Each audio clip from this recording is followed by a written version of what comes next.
C'est dur être bébé.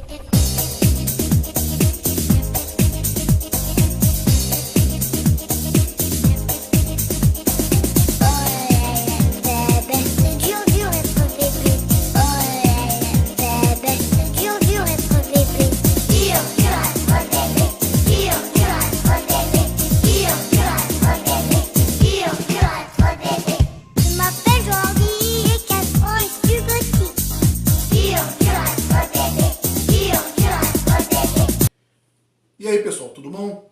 Eu sou Ralph Gomes do canal Ateu Niilista e hoje a gente vai falar aqui da questão de se discutir vale a pena ou não com um cristão, né? Vale a pena se discutir com um cristão, né? Ou se discutir com um religioso, né? Que não usa critérios racionais, critérios razoáveis, critérios lógicos para poder validar, né, as suas crenças ou as suas afirmações.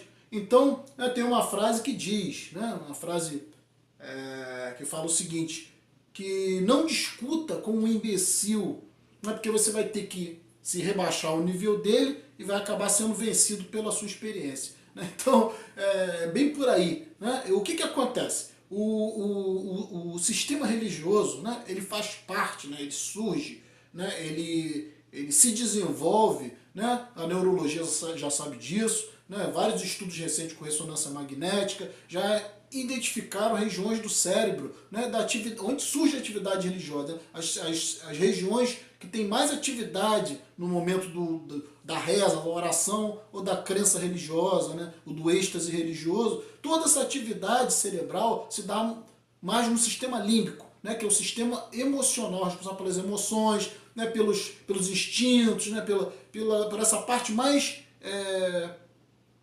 subjetiva mesmo do ser humano. Né? Então, por isso que toda religião ela tem um conteúdo emocional forte, né, o aspecto de vício. Né? Por quê? Porque, mais ou menos, né, eu costumo usar assim, uma metáfora, que você, por exemplo, se você pegar uma criança, né, em tenra idade, um bebê, e você dá uma chupeta para essa criança, né? A chupeta é uma simulação do mamilo da mãe. Né? A criança ali, ela desenvolve, né, um apego, né, ela está na fase oral, ela desenvolve um apego totalmente irracional, mas necessário à sobrevivência, com essa chupeta, que é uma mentira, né, ou seja, é um bico falso, né, um mamilo falso, mas traz um conforto, né? A criança se tranquiliza, se sente confortável, como se estivesse mamando, né, no mamilo da sua mãe. Né? A própria natureza faz com que a criança, mesmo depois, né, os mamíferos, né, principalmente, mesmo depois de sair do corpo da mãe, né, de nascer, eles têm que ter essa relação de aconchego com a mãe para poder mamar, né, para ter proximidade com o colo da mãe, para continuar meio que essa ligação, né? Agora não mais tão física, mas mais emocional até, né? Mas ainda continua a ligação física, né? Porque a mãe tem que nutrir a criança com a própria substância do corpo dela, que é o leite. Então, essa ligação com o bebê, do filho com a mãe, é de difícil rompimento. Né? Tem pessoas que não quebram essa relação a vida inteira. Né? Esse apego, essa dependência, porque é um parasitismo. Não é? Porque a criança, ela depende, em questão de sobrevivência, da mãe. Então, de uma certa forma, ela está parasitando o corpo da mãe, e ela se sente unida à mãe emocionalmente. É meio que uma simbiose. Até esse desprendimento ocorrer, depende de muita maturidade, depende do indivíduo querer também romper os laços, né? Se tornar maduro emocionalmente, e simplesmente, né, tem até o complexo de Édipo, né, que é contemplado dentro da psicologia, né? Até uma disfunção, né, é um processo natural, entretanto pode se tornar um complexo, né? Pode se tornar um problema sério a pessoa ter um apego emocional que não se desvincula da mãe. Aí gera um complexo que vai trazer problemas por vários relacionamentos da pessoa. A pessoa vai tentar procurar, né, nos relacionamentos afetivos, emocionais, amorosos, um substituto para a mãe. Não é como acontece na religião, no caso da questão de se buscar um pai substituto, né, que a questão da religião é exatamente essa. Né? O indivíduo tem uma carência do pai, né, que é mais ou menos parecido com o complexo de Édipo. Ele tem uma dificuldade de se desvincular da figura paterna, então para isso ele cria uma figura imaginária, né, um pai, né, que está no céu, não é um pai físico, né, porque o indivíduo adulto, né, como ele já não precisa mais de um pai físico para suprir suas necessidades, ele cria, né, suas necessidades físicas, ele cria um pai espiritual, um pai, né, para substituir o pai, para dar conforto, para dar segurança, para dar proteção e também para, né, rédea curta, né? Esse pai do que está no céu, ele ao mesmo tempo te dá carinho e proteção, ao mesmo tempo ele te maltrata muitas vezes para te dar lições, né? Ele te dá castigo, né? Ele te dá recompensa. Então é um pai, né? Um pai que está no céu, é uma criação fictícia, né? No campo emocional das pessoas mais imaturas, né? Que tem um problema, porque isso é um problema, né? E Freud, inclusive, classificava isso como neurose, né? Então o que acontece? Voltando à questão da criança, a criança, ela recebe digamos assim, um substituto do mamilo da mãe, que é a chupeta, né? Esse substituto é nocivo para a criança, porque já foi comprovado, né, que o uso da chupeta, o uso exagerado da chupeta, né, pode comprometer a arcada da dentária da criança, né, pode comprometer a mastigação dessa criança, pode comprometer a respiração dessa criança, né, e até a parte emocional, porque desvincular a criança dessa chupeta depois é complicado, né? Então, estabelece-se ali nessa fase oral, né, um vínculo da criança, né, com a mãe e também com a chupeta. Só que a chupeta é um artifício, né, é uma coisa artificial, prejudicial à criança. Entretanto, né, sossega a criança, acalma a criança. É mais necessário para os pais, né, tem mais função, digamos assim, para os pais do que propriamente para a criança, porque a criança sossegando, dormindo, né, isso dá um sossego para os pais, mas chupeta não é uma coisa indicada, né, para a criança. Então, da mesma forma, quando essa criança cresce um pouco, aí você tenta tirar essa chupeta dessa criança, é um problema sério, porque a ligação dela, você pode explicar tudo isso para a criança, mesmo que ela já tenha uma idade de entender, né, porque tem crianças que usam chupeta até, sei lá, 4, 5 anos, ela já tem uma idade para entender mais ou menos que aquela chupeta ali não tem necessidade da chupeta. Só que a criança, ela não vai aceitar argumentos racionais, né? Você pode dizer que a chupeta faz mal, você pode dizer que a chupeta vai fazer o dente dela, né, alterar a arcada dentária dela, vai prejudicar a dentição dela, ou que prejudica a parte respiratória. Nada disso vai convencer essa criança, porque ela está num apego emocional com a chupeta, né? E você vai ter que trabalhar com uma substituição de repente, né, ou forçar, que não é o ideal, né, porque esse rompimento também pode trazer problemas psicológicos, mas geralmente você vai ter que trabalhar com uma substituição de vício, né, dar uma outra coisa para distrair ela da chupeta e assim conseguir tirar. É mais ou menos a mesma questão da religião, né? Por isso é que você, né, vou dirigindo aqui os ateus, nós muitas das vezes nos defrontamos com discussões, né, com debates com evangélicos, com crentes, com pessoas religiosas, que é pura perda de tempo, né? Porque por mais que você argumente racionalmente, por mais que você tente mostrar, né, os aspectos negativos da religião, ou tente deixar claro que Deus não pode existir, uma impossibilidade, ou que não há necessidade de igreja, nenhum argumento racional vai convencer essa pessoa, porque uma vez que o processo dela em relação a Deus é o mesmo processo do bebê em relação à chupeta, ou seja, puramente emocional, é uma dependência que não está ao nível racional, você não vai conseguir debater com essa pessoa, né? Não no nível racional, né? Você não vai conseguir convencer, por mais que seus argumentos sejam lógicos, né? E essa pessoa, ela está tão apaixonada, porque a palavra paixão, ela vem de patos, né? Patos vem de patologia, que surge a palavra paixão, patos, paixão, né?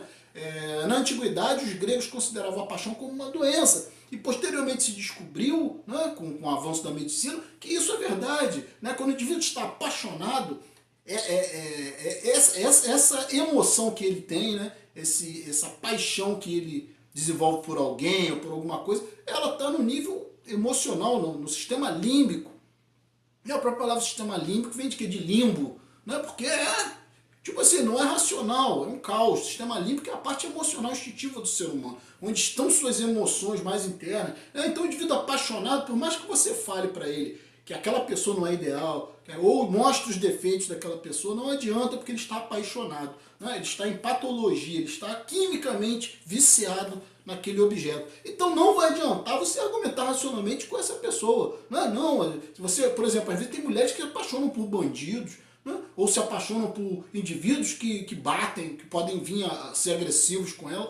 Por mais que a família oriente, por mais que se fale, né? Ou às vezes o rapaz se apaixona por uma garota que todo mundo sabe, né? Do passado, sabe que a garota de repente não é flor que se cheire, né? É uma pessoa que vai trazer sofrimento e ainda assim o cara embarca nessa canoa furada porque está apaixonado. A mesma coisa é o religioso. O religioso, eles mesmos se colocam apaixonados por Jesus, né? Eu já fiz até um vídeo sobre isso, falando sobre a questão até sexual embutida na religião, porque o sistema límbico também trabalha toda essa função sexual, de paixão, de amor, né, de relacionamentos, isso tudo tá nessa parte afetiva, está toda desvinculada da racionalidade. Né? Então por que a gente vê tantas relações dando errado, tantas pessoas convivendo dentro de um mundo de fantasia, né, acreditando cegamente no outro, né, exigindo fidelidade do outro? Tudo isso está no campo do emocional, sistema límbico. Né? Então não é o aspecto racional. Então você não adianta argumentar. Né? Como é que você vai argumentar com um crente? Né? Como é que você vai partir com uma discussão? É por isso que me convidaram recentemente, né, até o amigo Walter, do canal Analisando a Fé pela Razão, né? Ele me convidou, né, para ter um debate com um evangélico. Eu falei, Walter, entendeu? Eu não estou mais fazendo isso, porque não dá, entendeu? Porque a primeira coisa que eu vou exigir num debate, né, é que os termos sejam bem definidos, né, nesse debate. Né? Ou seja, que os argumentos sejam lógicos e racionais, né, à luz da ciência, que é a única forma de você se entender num debate é à luz da ciência, à luz da razão, né, à luz da lógica. Agora, como é que eu vou debater com o evangélico que parte da Bíblia, que parte de um livro, né, que não parte da lógica e da racionalidade e que está apaixonado por Jesus? Né? Ele não vai, o evangélico, ele não vai num debate, né, para botar em questão se Deus existe ou não. Ele não vai para isso. Ele vai com a postura dele de que Deus existe e acabou. Entendeu? Então é complicado. Como é que você vai... Eu estaria disposto a debater, né? Debater racionalmente, porque... Agora, também se você for parar para pensar, você vai debater o quê? Né? Porque essa questão de Deus já está totalmente solucionada. Não há como. Não há como você ter mais trabalho com isso. Então você vai discutir o quê? Numa discussão religiosa você vai falar o quê com o evangélico? Vai falar o quê?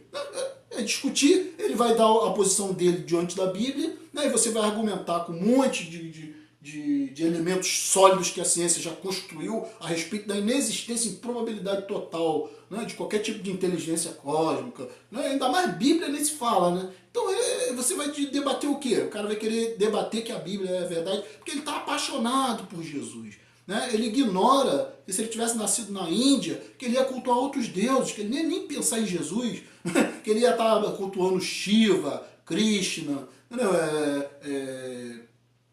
Vishnu, Brahma. Ele ia cultuar todos esses deuses. Kali, né, para os que são mais agressivos, para os que são gado de magia negra. Lá é Kali. Alguém conhece Kali aqui? A deusa Kali aqui no Brasil? Não, aqui conhece como diabo. Né? Aqui começa como Pombagira para cultuar.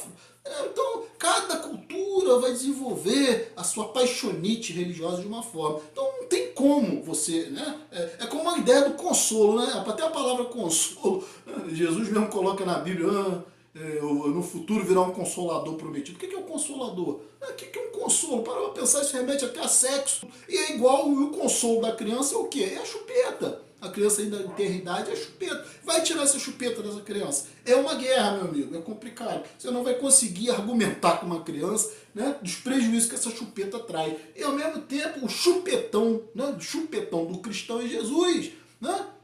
O próprio Jesus fala lá, como o meu corpo, bebo o meu sangue. Né? A coisa é uma simbiose, né? Uma coisa de relacionamento íntimo entre pai e filho, né? Entre mãe e filho, né? De nutrição, né? De dar leite, né? de dar sustentação, né? E ao mesmo tempo um parasitismo. Então, por isso que o evangélico é dessa forma que é. Né? Ele parasita, né? Jesus, Deus, ele é um parasita. Crentes são parasitas de uma figura invisível que substitui os pais, né? Que substitui o leite da mãe, o seio materno, né? Aquela coisa oral. Na nossa sociedade, você pode observar que o alimento, né? Nós temos fartura de alimentos na nossa sociedade. Né? Ninguém hoje come mais porque está com fome. As pessoas, a comida virou, a comida sempre foi, aliás, né? Sempre foi em toda a história da humanidade, né? Uma forma das pessoas se reunirem, né?